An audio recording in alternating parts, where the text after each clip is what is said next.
Telangana PCC सदर रेवंत रेड्डी ने कहा कि शहर हैदराबाद में जब भी कांग्रेस का झंडा लहराया था उस वक्त रियासत में कांग्रेस इक़्तिदार में आई थी। गांधी भवन में आज सिकंदराबाद डिस्ट्रिक्ट कांग्रेस कमेटी के सदर अनिल कुमार यादव ने अपने ओहदे का जायजा लिया। इस मौके पर मुनक्कदा तकरीब से खिताब करते हुए रेवंत रेड्डी ने कहा कि हैदराबाद की मुख्तलिफ बस्तियों में आज जो भी तरक्की देखी जा रही है वो कांग्रेस दौर में दी गई तरक्की है। उन्होंने कहा कि आज शहर हैदराबाद की हमारे जह तरक्की और शहर में आईटी का फरोग कांग्रेस की मरूने मिन्नत है। कांग्रेस दौर में सैकड़ों आईटी कंपनियां हैदराबाद में कायम हुई। उन्होंने कहा कि मुत्तहिदा रियासत की तकसीम के बाद वजूद में आने वाली तेलंगाना रियासत फाजिल बजट वाली रियासत थी।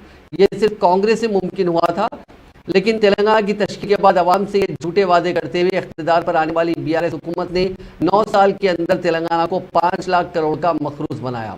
इस तकरीब से साबिक वज़ीर मोहम्मद अली शब्बीर और नवमुंतखब माफ़ कीजिएगा हाल ही में नामजद सिकंदराबाद डीसीसी के सदर अनिल कुमार यादव ने भी खिताब किया। అదే విధంగా ఆయనతో కలిసి పనిచేస్తామని చెప్పి వందలాది మంది యువకులు ఈ రోజు గాంధీ భవన్ కు వచ్చి ఈ ప్రమాణ స్వీకారోత్సవ కార్యక్రమంలో పాల్గొన్నారు।